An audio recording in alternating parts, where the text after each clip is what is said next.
Hi friends, welcome to my channel. ఈరోజు Hyderabad style mutton dalcha చేద్దాము. So దానికోసం మటన్, పచ్చిపప్పు, అదేవిధంగా కందిపప్పు రెండు కలిపి నానబెట్టాను ఫ్రెండ్స్. కొంచెం చింతపండు, పచ్చిమిర్చి చీలకలు, సొరకాయ ముక్కలు, కరివేపాకు, టమాటాలు నేను వేరే వాటి కోసం తీసుకున్నాము. ఇందులోకి బగారా దినుసులు అనమాట, చెక్క, లవంగ, జీలకర్ర అండ్ ఆకు, బగారాకు, ఆనియన్స్. చూసారు కదా, ఒక స్టవ్ మీద మొన్న కుక్కర్లో చేస్తున్నాను ఫ్రెండ్స్. ఫస్ట్ మటన్ ఉడకడం కోసము. మీరు నార్మల్గా చేసుకునేటట్టయితే మటన్ 40 మినిట్స్ ఉడకాల్సి వస్తుంది. అదేవిధంగా కుక్కర్లో కానీ మనం చేసుకుంటే 6 or 7 విజిల్స్తో తొందరగా ఉడుకుతుందన్నమాట మటన్ అనేది. ఓకేనా ఫ్రెండ్స్, దీంట్లోకి నేను మటన్ కాబట్టి కొంచెం ఆయిల్ ఎక్కువనే పడుతుంది. 2 స్పూన్స్ ఆయిల్ వేసుకున్న తర్వాత దీంట్లోకి చెక్క, మొగ్గ, ఇవి స్పైసెస్ యాడ్ చేసుకున్నాము. బగారాకు ఒకటి, అదేవిధంగా 4 మిరియాలు, దీంట్లో సన్నగా కోసి పెట్టుకున్న ఆనియన్స్ వేసి కొంచెం అవి పచ్చివాసన పోయేదాకా వేయించుకుందాం ఫ్రెండ్స్. ఓకేనా అండి.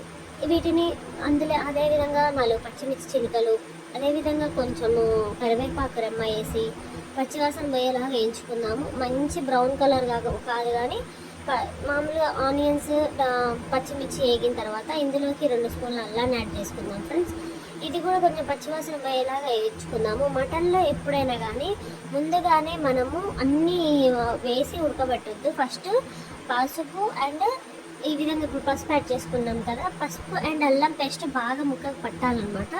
5 మినిట్స్ హై ఫ్లేమ్లో వేయించిన తర్వాతనే మనం స్పైసెస్ యాడ్ చేసుకోవాలి ఎప్పుడైనా కానీ. ఓకేనా.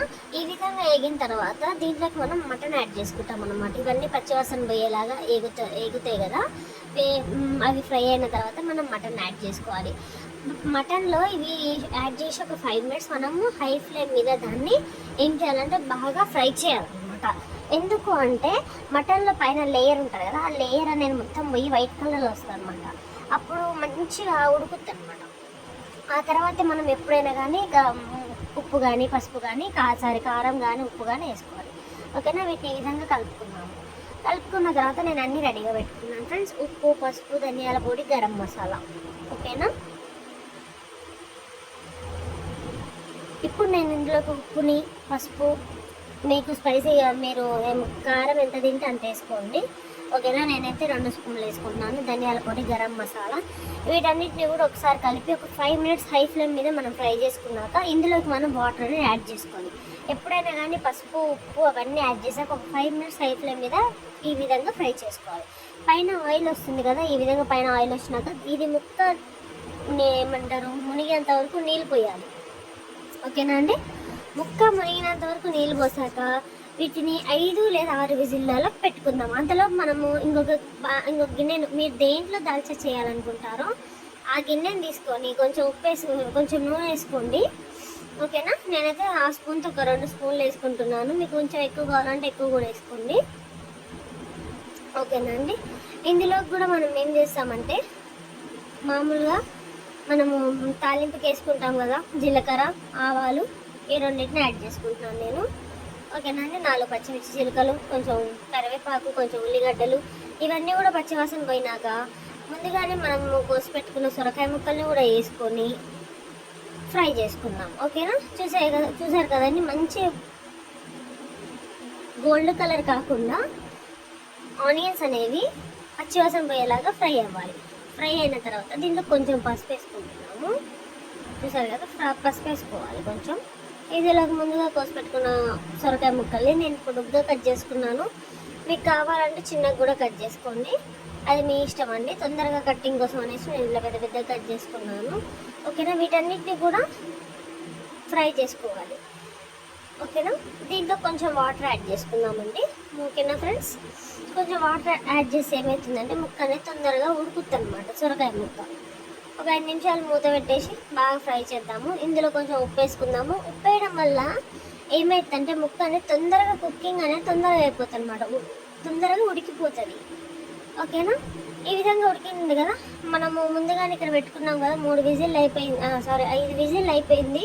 దీంట్లోకి ఏం చేయాలంటే మనము ముందుగానే నానబెట్టుకున్నాం కదా కందిపప్పు, అదేవిధంగా శనగపప్పు చాలా బాగుంటుందండి దాల్చాలోకి. కందిపప్పు, శనగపప్పు మిక్స్ అయితే చాలా పర్ఫెక్ట్గా ఉంటుంది అసలు దాల్చా అనేది. ఓకేనా. ఒకసారి మీరు కూడా ట్రై చేయండి. కందిపప్పే కాకుండా కొంచెం ఒక గుప్పెడు శనగపప్పు కూడా కలపండి. ఓకేనా? ఇది ఒక 3 విజిల్ వచ్చేలాగా పెట్టుకుందాం. అంత లోపలికి దీన్ని సొరకాయ ముక్కలు చూసాయి కదా, ఇట్లా ఇలా వద్దుతే అవి తునిగిపోయేటట్టున్నాయి. సో దీంట్లోకి మనం ఏం చేయాలంటే ముందుగానే నానబెట్టుకున్న చింతపండు రసాన్ని కూడా యాడ్ చేసుకోవాలి.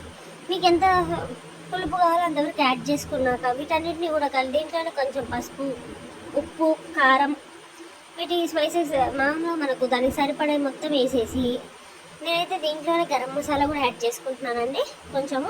కొంచెం ధనియాల పొడి ముక్కలకు సరిపడా ఇవన్నీ యాడ్ చేసుకొని ఒక 5 నిమిషాలు బాగా కుక్ చేసుకుందాం. చూసారు కదా, కొంచెం వేస్తున్నాను, చాలా ఎక్కువ కూడా వేస్తలేను, ఎందుకంటే ఆల్రెడీ మనం మటన్లో వేసుకున్నాం కాబట్టి ఇందులో అంత ఎక్కువ ఏం వేయాల్సిన అవసరం ఉండదు అనమాట. ఇక్కడ మీరు ఉప్పు, కారం అన్నీ సరిపోయేలేదో చూసుకోండి, సరిపోకపోతే యాడ్ చేసుకోండి. ఓకేనా? చూసారు కదా, మటన్ దాల్చా ఈ విధంగా అయింది. మొత్తం వీటిని మీరు వీలైతే మిక్సీ వద్దు, పప్పు గుత్తితో అయినా లేదా స్మాషర్తో అయినా స్మాష్ చేసుకోండి. ఓకేనా ఫ్రెండ్స్? ఈ విధంగా అయినాక దీంట్లోకి మనము మటన్ ముందుగానే చేసి పెట్టుకున్నాం కదా, దీన్ని యాడ్ చేసుకోవాలి. యాడ్ చేసుకొని మీకు ఎంత థిక్నెస్ ఎంత కావాలంటే, చారుగా కావాలంటే చారుగా చేసుకోవచ్చు, వాటర్ యాడ్ చేసుకొని. లేదు మాకు ఈ విధంగా పర్ఫెక్ట్ ఈ విధంగా కావాలి అనుకుంటే కొంచెం వాటర్ యాడ్ చేసుకొని వీటిని ఉడకబెట్టుకోవాలి. చూసారు కదా, నాకైతే ఈ విధంగా వచ్చిందండి. సో నేను కొంచెం వాటర్ యాడ్ చేసుకుంటున్నాను. ఓకేనా? ఇక్కడ ఒకసారి కలిపాక ఒకసారి నేను టేస్ట్ చూసుకుంటున్నాను. చాలా బాగుంది ఫ్రెండ్స్, అసలు చూడడానికి కూడా ఇంత ఈజీగా మటన్ దాల్చా చేయడం అనిపించింది. ఓకేనా? మొత్తం అయిపోయాక కొంచెం కొత్తిమీర తరుగునేసి ఒక 5 నిమిషాలు హై ఫ్లేమ్ మీద కుక్ చేసుకుంటాం. ఓకేనా? చాలా పర్ఫెక్ట్గా ఉంది ఫ్రెండ్స్, సొరకాయలు, మటను.